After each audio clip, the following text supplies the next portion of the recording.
apakah benar Habib perkataan-perkataan mereka yang mengatakan Abdullah bin Ahmad Muhajir itu tidak ada? Ini semua karangan-karangan Dajjal Imaduddin dan pengikut-pengikutnya. Tolong perhatikan. Siap mau dengar? Siap mau dengar? Siap mau dengar? Perhatikan, ini kitab abad keempat. Setelah kita baca nanti, kita akan kasih shock terapi tegangan tinggi terhadap Imad dan pengikut-pengikutnya Imad. Kita akan beri shock terapi nantinya. Al-Haddad dari Alawiyin, Al-Hamid dari Alawiyin, Al-Attas dari Alawiyin, Al-Jufri dari Alawiyin, Bahashim dari Alawiyin. Banyak para kabir, hampir mayoritas wali-wali di Indonesia ini, di dunia ini 60-70% Alawiyun. Ini yang dinafikan, ini yang diingkari. Gali adab, biadab itu kelompok-kelompok Imad itu. Saya berjanji nanti saya akan kasih shock terapi tegangan tinggi terhadap mereka. Jangan macam-macam. Anda telah membangunin harimau tidur. Kami akan buat goncang nanti dunia ini gara-gara sampean. Kita ini tidak gila hormat. Tapi pada saat dia mengatakan Alawi Jahannam, Alawiyin Jahannam, tunggu. Suatu saat kalian akan bertemu dengan saya nanti. Saya akan kasih shock terapi tegangan tinggi terhadap kalian nanti. Saya ingatkan kepada para santri, baik yang ada di Jember, atau yang ada di Banyuwangi, atau yang ada di Lumajang, atau yang ada di Probolinggo, atau yang ada di Pasuruan, atau yang ada di Madura, atau yang ada di Surabaya, para santri, jikalau ada kelompok-kelompok Imad, kelompok-kelompok pencaci maki Sada Alawiyin ini, pertama laporkan dulu kepada aparat kepolisian.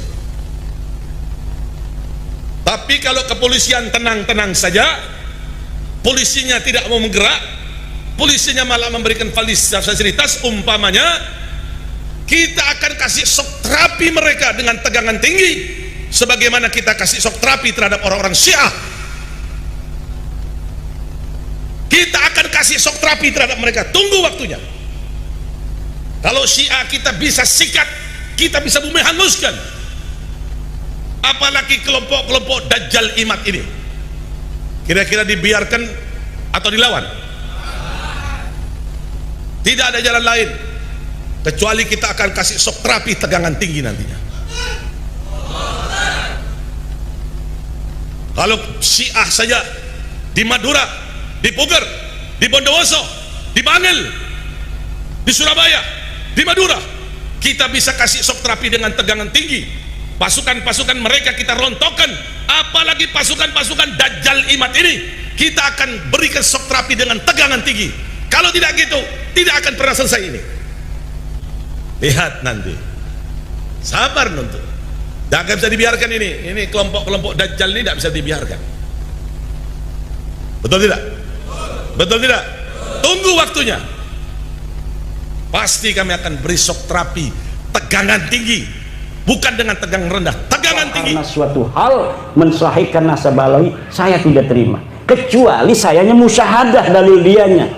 Cikima dalilnya bohong-bohongan kabeh, mau nasi marah-marah wong Tanggul kan katanya Imad Dajjal ini ada kitabnya, kitab abad keempat, sudah sahih di sini disebutkan bahwa Ubaid anaknya Ahmad.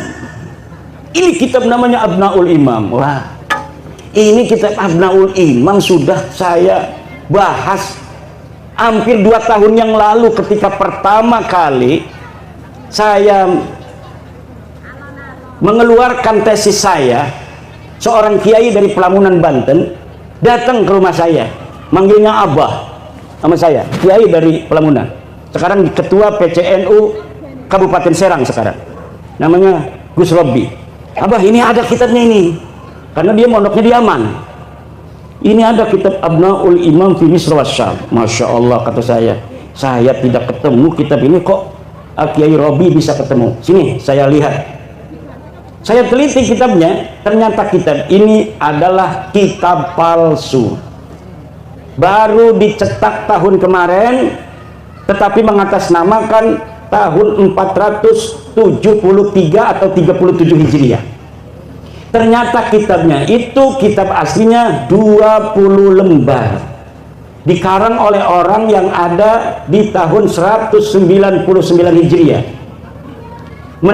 hanya menerangkan anaknya Sayyidina Ali dan cucunya Sayyidina Ali, abnaul imam fi Misra wa Syam al-Hasan wal Husain. Tidak menerangkan yang lainnya karena tahunnya saja masih tahun 199 Hijriah, sedangkan Ubaid itu wafatnya 383 Hijriah. Masa iya orang yang hidup di tahun 199 Hijriah bisa mencatat orang yang ada di tahun 383 Hijriah? Bohong apa raku?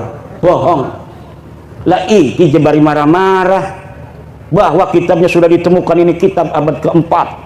Ya 473 kan kudunya abad kelima. Wis ngomong salah, isinya salah. Kalau misalnya kitab itu benar, itu sing cerdas-cerdas kan sing ngebela kayak Rumel Abbas, kayak Idrus Romli, itu dulu yang akan dipakai untuk menjawab saya. Profesor Said Agil Al-Munawar pasti akan membawa dalil itu kepada saya. Tetapi kenapa mereka tidak membawa? Karena mereka pun tahu itu kitab palsu. Dan kepalsuan itu diakui di mukaddimahnya ada. Mukaddimahnya ini kitab dikarang pada 199, tetapi kemudian ditambahi pada abad ke-12, ditambahi lagi pada abad sekian, ditambahi lagi oleh yang terakhir Yusuf Jamalul Lail yang baru wafat beberapa tahun kemarin.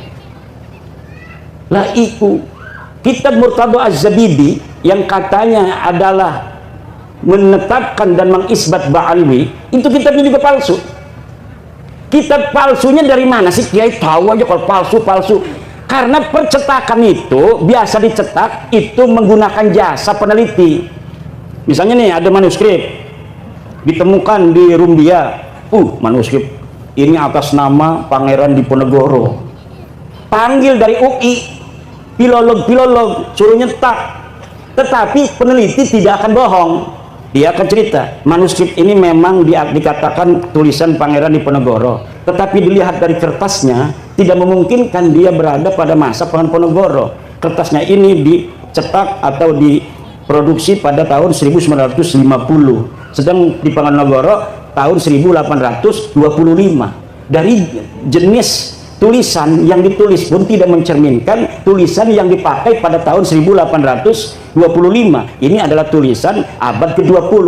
Itu tahu.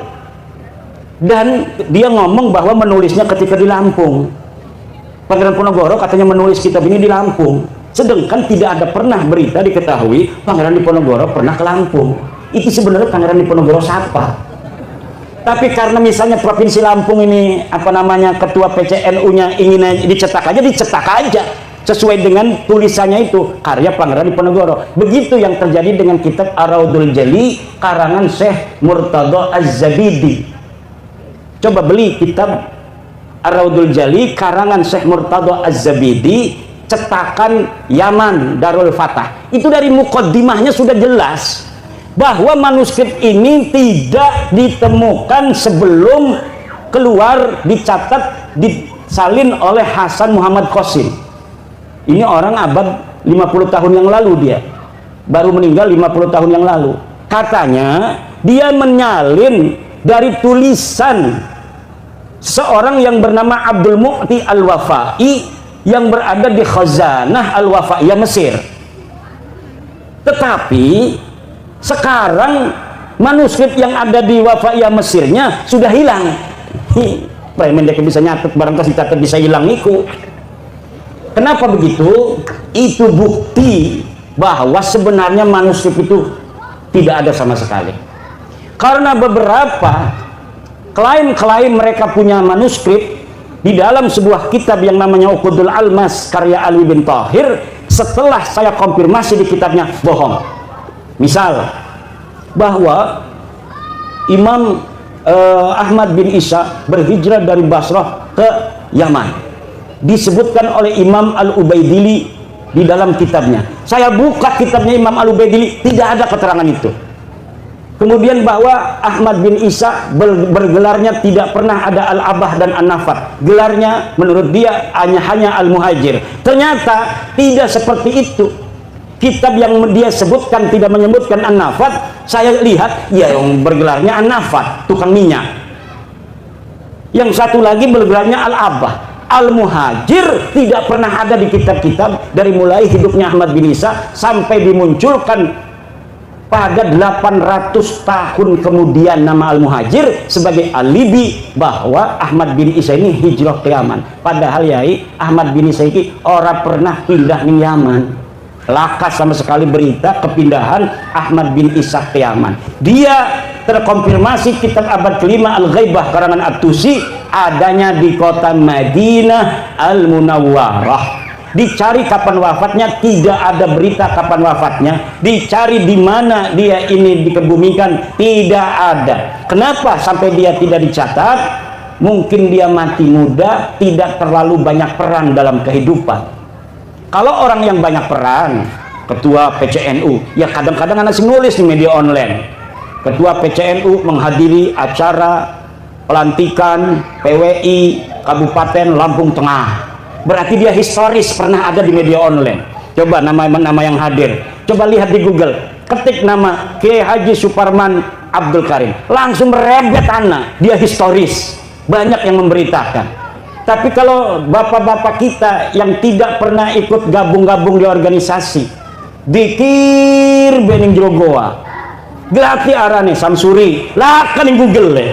Yang tasawuf tidak pernah ada interaksi dengan masyarakat luas. Begitu pula lah keberadaan seseorang yang dikatakan dengan kesejarahan yang begitu luar biasa, pasti ada saja orang-orang sekitar dia yang menginformasikan tentang aktivitasnya waktu dia hidup. Tetapi nama-nama Ba'alwi ini sama sekali tidak ada. Faqih Muqaddam jare bisa mi'raj 70 balen sebengi. Dia ada di abad ke-6. Banyak kitab abad ke-6 di Hadramaut, di Yaman yang memberitakan tentang ulama-ulama Hadramaut. Satu pun tidak ada yang memberitakan orang ulama di Tarim namanya Faqih Muqaddam. Laka pemaning karo keramat-keramatin. Ngakunya Abdul Qadir Jailani pun kalah pangkatnya oleh Faqih Al-Muqaddam. Kenapa namanya Al-Muqaddam? Karena dia orang yang paling tinggi derajatnya. Ternyata ketika dicari di dalam sejarah masa lalu tidak ada. Sejarah itu yang perlu dokumen, bapak-bapak. Nggak usah marah-marah, wis dokumen deh. Dokumennya mana? Kalau tidak sejaman, yang primer, yang sekunder, yang kira-kira dia bisa mendeteksi orang yang ada pada abad sebelumnya. Kalau misalnya tidak ditemukan pada abad-abad yang mendekati, maka yang ditemukan yang paling dekat senajan 100 tahun ini yang akan dipakai. Nanti apabila ditemukan yang lebih tua, maka yang muda yang bertentangan yang dengan yang lebih muda ini harus namanya tesisnya ini sudah ada antitesis, sudah tidak bisa dipakai lagi. Bengen surah istifadah Habibi Kabeh bin Syihab bin Smith bin Yahya As-Sagrab turunan Nabi, tapi siki antesis abad tua 4, 5, 6, 7, 8, 9 bahwa deket duduk putune Kanjeng Nabi, ya kudu nerima tes DNA ini melenceng turunan Nabi kudune J1 deket mah tes DNA ini hasilnya G haplogrupik. Turunan Nabi Muhammad, turunan Nabi Ibrahim J1 haplogrupnya. Mereka 180 orang yang sudah tes DNA kebanyakan G. Ini menunjukkan bahwa mereka bukan sebagai turunan Nabi, tapi juga bukan orang Arab. Kenapa sih kepuntang-puntang Kiai Imad kok ngomong ikut terus? Karena penting buat warga NU yang percaya kepada penghormatan kepada keluarga Nabi hanya warga NU. Lamun putu Nabi asli mah dimai duit gemembut dibalikaken maning. Putu Nabi asli kependak putu Nabi asli misalkan bapak-bapak kok. Bapak menghormati dekenya lebih menghormati nanane. Itu ciri-ciri keturunan Nabi asli. Kalau kita menghormati dia, lebih menghormati kita. Kalau kita ngasih duit, dia lebih ngasih duit kepada kita. Karena nggak mau kalah keturunan Nabi pada kebaikan. Kalau orang tawadu, maka kita akan Apa kalau kita tawadhu, dia akan lebih tawadhu. Itu ciri keturunan Nabi asli. Lebih baik dia yang menanggung derita daripada rakyat yang menanggung derita. Itu ciri keturunan Nabi asli. Bukan yang mengorbankan orang lain untuk kepentingan dia. Bukan. Ciri Nabi asli itu keturunannya adalah keturunan Nabi asli. Dia rela menderita. Yang penting umat Islam ini bahagia. Bukan sebaliknya, nyuruh orang-orang berantem demi kepentingan dia, sementara dianya aman-aman saja. Nyuruh orang-orang Indonesia berantem, dianya enak-enakan tidur. Orang-orang yang bodoh dari orang-orang yang bisa dipengaruhinya, suruh gulat sama orang-orang yang menentang kepentingan dia. Ini adalah ya dulu ala annahum laisu min durriyati Rasulillah Muhammad sallallahu alaihi wasallam bil marrah, sama sekali bukan. Dari cara wajahnya ngomong marah, hal tarawna fi wajhihi nuran nubuwah, lah idza ra'ainahum ma ra'aina fi wujuhihim nuran nubuwah minar rahmah, la nanduru ila wujuhihim rahmah walakin nanduru ila wujuhihim at-takabbura wat-tafakhura wat-ta'aliya 'ala al-akharin. Na'udzubillah summa na'udzubillah min dzalik.